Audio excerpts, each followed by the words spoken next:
Today you join me in a Kia XCeed. It's not my car, this is actually a courtesy car, and I thought this is actually rather good, and it's a plug-in hybrid. So today I'm going to tell you all about the Kia XCeed, and I'll tell you what it's like with this plug-in hybrid 1.6 petrol engine and electric motor. Combined they give 140-ish horsepower and a 0 to 60 of about 10.5 seconds. So what's it really like? But of course, before you buy a car, you want to consider what it looks like. So I'll leave that one up to you. You can take a look at this car and decide whether or not you like how it's styled. Let me know in the comments what you think. When you get inside the car though, something I can tell you is this car is well put together. It feels really high quality. From all the materials you touch, particularly the steering wheel and the drive selector down here, and the doors. When you open the door, it's quite a pleasing click to this door handle, and then when you close it, yeah, that's a good sound. So once you get inside the car and made yourself comfortable, which is quite easy, these seats are quite nice, you're greeted with this array of buttons and a couple of screens here with a lot of information. I found it a little bit like a information overload at first, but I'd rather have buttons and everything built into this, because at least I can get access to things rather quickly. You've got heated seats, heated steering wheel down there, climate control buttons there, which look very easy to use, very nice, so climate control. And the screen, it's just something I haven't seen before. It shows you all three bits of information at once. You don't have to toggle between the three. You've got your sat nav, you've got your media, what you're listening to, and then you've got your range. Incidentally, this car should do about 30 miles on electric power alone. The car comes with all the usual features of a modern new car: electric windows, mirrors, automatic lights and wipers, all the usual stuff, and keyless entry and start. There's a little button on the side of the door handle that you can press to lock and unlock the car. Dual zone climate control, which I mentioned earlier, and it doesn't appear to have adaptive cruise control. If it does, I haven't figured yet how to use it. So to start the car, you've got an engine stop start button just down here. Press it once, that does the steering lock. Press it again, and it bings at you and turns the ignition on. Press the brake and press it again, and that will start the engine. Except there's no engine, just music. Ah, I can hear that now. Now the engine's kicked into life. So there's your battery. If you're running off battery, blue will be going to the wheels. If you're running off engine, the orange will be going to the wheels. And as we're not moving, nothing's going to the wheels. Instead, the engine is just charging the battery. You can change which drive mode you're in down here. So you've got electric vehicle and hybrid electric vehicle. If I press it should say somewhere here, there it is, auto, so it's in automatic mode. So it's going to shuffle the power automatically. Hybrid mode, which I also believe means it's going to shuffle the power automatically. I'm not quite sure what that does. Maybe it doesn't save the battery for later. I'm not quite sure. And then press it again, electric mode. So now it's just going to run off electric alone. However, the engine's still running because it's trying to charge the battery, I believe, which is actually at 95%. It was at 94% earlier. 33-mile range, and as I can tell, it does seem to get close to that. And yeah, it's just turned off the engine as it decided it no longer needs to charge the battery. Now, I haven't driven this car very far at all. I've done about 2.1 miles in it so far. I say about, that's a pretty defined figure. I've done 2.1 miles. It's quite easy to use. To get going, simply put your foot on the brake, move the drive selector back into D. It seems to take the electronic handbrake off automatically when you put it in D, and you literally just come off the brake. It is really quite eerie because there's no sound, there's no engine, and you just get going. The engine will chime in every so often to keep the battery charged because I have got it on hybrid mode, but it says EV there, so it's running in pure electric at the moment. It will only kick in that battery, kick in the engine, the 1.6 litre petrol engine, to charge up that battery. It also does it when you go uphill too. It will kick in. It's completely seamless when it kicks in. You don't feel it, but you do hear it. I mean, you could mistake it for a diesel. It's really not a very good sounding engine at all, but it is quiet enough. It's not too intrusive. And these manoeuvres, these very slow movements, are very easy because the gas pedal isn't very sensitive. You give 5% gas, or should I say 5% power, electric power, you get 5% power. Unlike a conventionally powered petrol or diesel car where If you press the gas a little bit in automatic, the car generally wants to shoot forwards quite quickly, so it can make trying to go really slow and manoeuvre far more difficult. Much easier in this. It's a friendly car. If you're learning to drive, you're going to find learning in an electric car a lot easier than in a petrol or diesel, automatic or manual. Electric is definitely easier. Aha, now the engine has kicked in, and then it kicked back down again. There it is, it's in, you can see down here, if I can spit words out, it's sending power to the wheels and the battery. Sometimes it's just sending power to the battery to charge it up, and sometimes it's doing both. I haven't seen it only to the wheels yet. And you've got a little meter here, tells you if you're being economical, if you're being powerful, if you're charging. I'm off the gas now, so it's charging up those batteries. Something I've noticed that I really don't like about this car is its gearbox. It's got what feels like a dual clutch gearbox. Not sure how many gears there is, but when you come off the gas and you slow down, it does so in a very jerky manner. It's like a new driver of a manual car when they lift the clutch up a bit too quickly. When they change down a gear and you get that little kick. And that's definitely software. Programming could make the actuator on the clutch, make it smoother, but I think they've probably, I don't know, gone for economy more than smoothness, I'm not sure, but that could definitely be more refined. Is it a deal breaker? It does spoil a very serene experience, I have to say, but you're only experiencing it when you're off the gas slowing down, which I suppose is quite often. I think now it's time to try and drive it in a bit more of a dynamic fashion. So let's see what it can do. I'm going to get it out of here and I'm going to go into power mode by flooring it. Okay. Gearbox changes up very well. It really isn't fast, but then it's not slow either. It's kind of average. Very smooth. And the engine sounds a bit better when you're really on it. When you're pushing it, it makes quite a pleasing sound. It's on idle where it sounds a little bit diesel-like, a little bit tractor-like. Not loud, but for an electric car, it's plug-in electric, you want it to be silent when you're around town, I guess. Does it handle okay? No. It's okay, but yeah, if you have average, this is probably a bit below average, I'd say. I'm not going to push it too hard. It's not my car, I'm on the public road. But most people who are going to be wanting one of these cars, and it is a family car, the XCeed is the more rugged version of the Ceed with some plastic trim on the sides, jacked up suspension. You're probably not going to want to be thrashing it around a country road. It's got a bit of punch, it grips okay.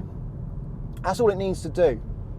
But if you're into driving dynamics and you want something sporty, I think you're still better off looking elsewhere than anything like this, any kind of plug-in hybrid or electric vehicle. It's just too heavy to be agile, to be reactive. However, its 0 to 30 is quite impressive. That feels like a fast car. 0 to 30 doesn't feel like a 10-second 0 to 60 car. It feels more like this car can do 60 in about 6 seconds. However, once you get above 30, yes, it soon starts to run out of puff.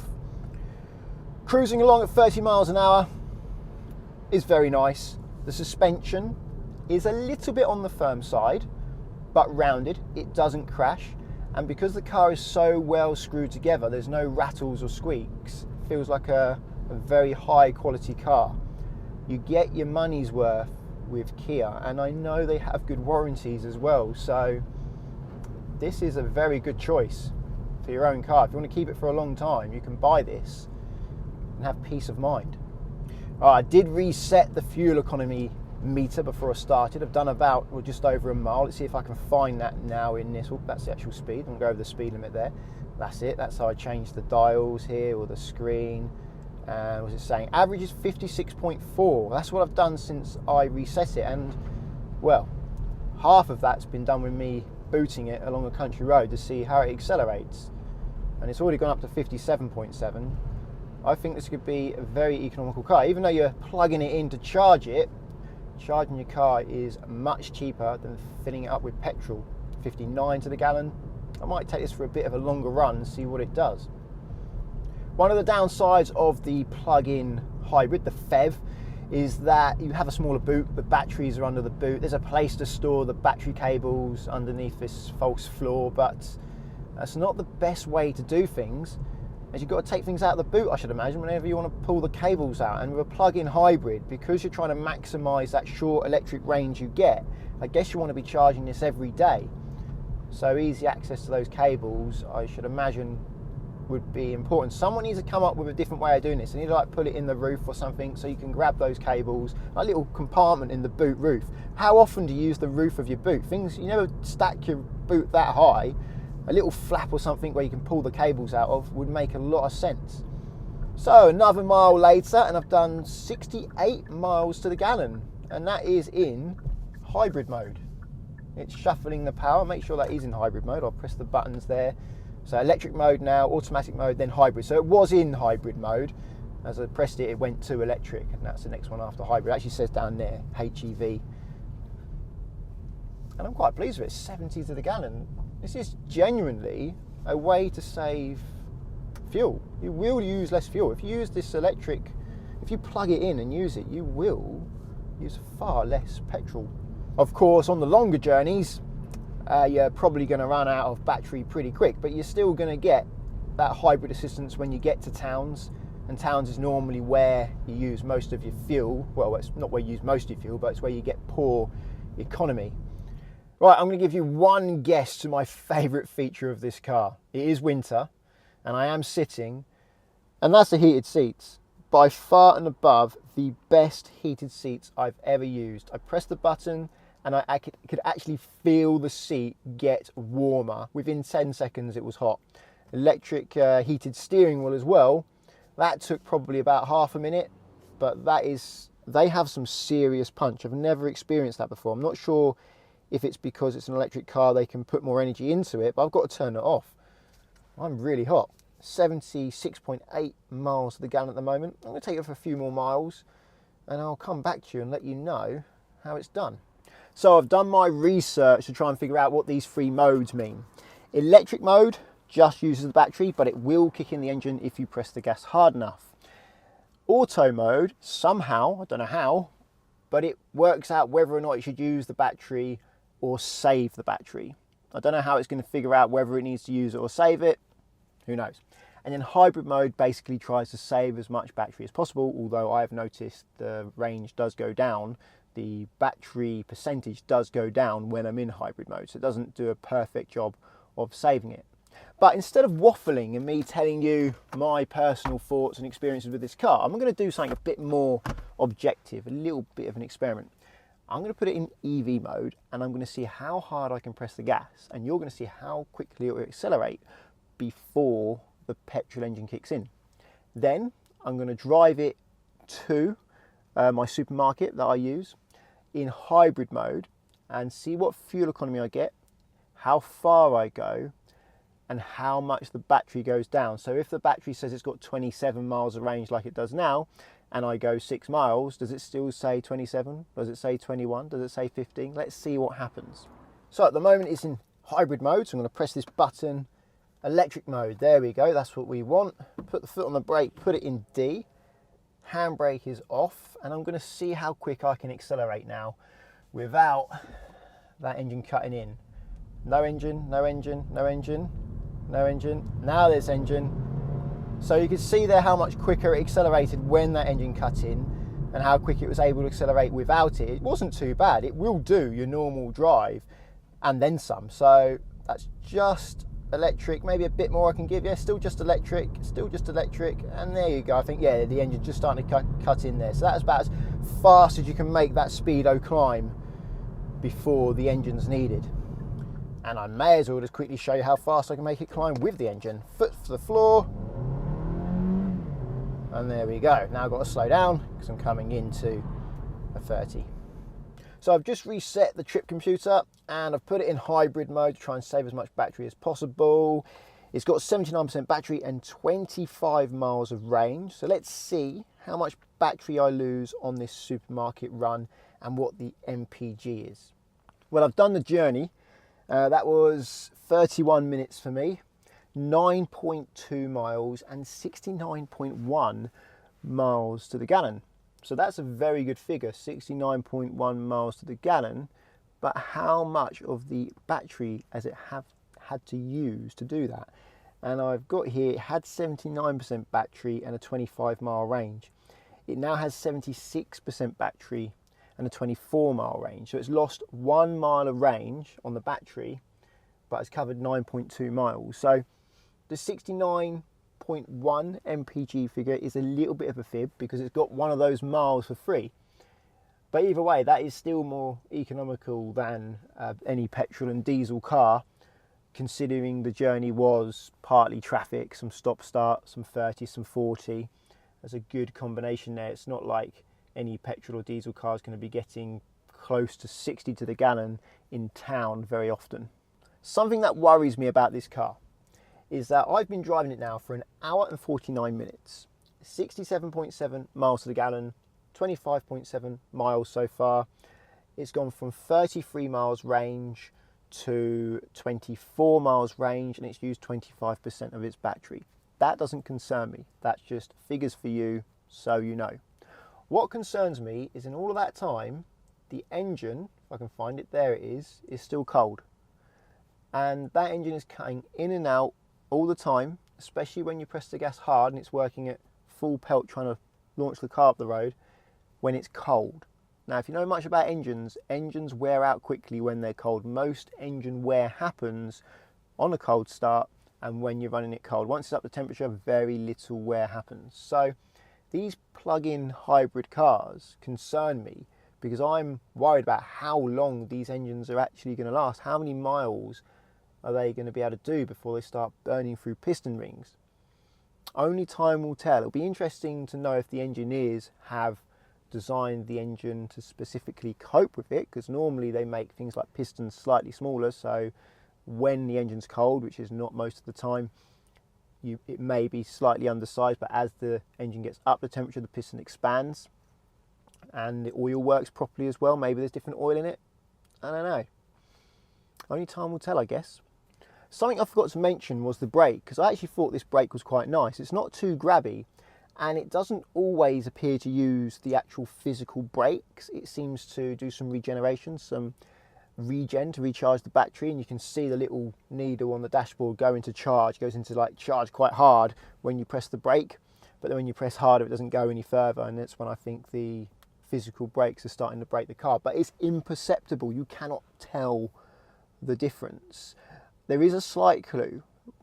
You can hear the brakes slightly sometimes because it is so quiet. Sometimes you hear the brakes and you don't always hear them. So that gives me the clue that they're not always working. When you're doing maneuvers, yes, it is just your physical brakes. But I'm quite impressed with that brake pedal, especially if it incorporates some regen in there too, that there's no sort of noticeable switch between regen braking and physical friction braking. And I've done my favourite thing that I like to do when I drive somebody else's car or a courtesy car. I've rearranged all of the favourite radio stations to my preference, of course. And I have to say, that's quite easy to use, and the sound system is pretty good. It's not the best out there, but it's better than average. It's certainly good enough and acceptable, something I'd be quite pleased with, especially if I didn't have to pay extra for it, if it just came as standard. Well, I hope you found this video interesting. I certainly did. My first experience in a plug-in hybrid electric vehicle, a PHEV. If you did find it interesting, please give it a thumbs up. I know I normally do driving lesson videos, and don't worry, that is my bread and butter.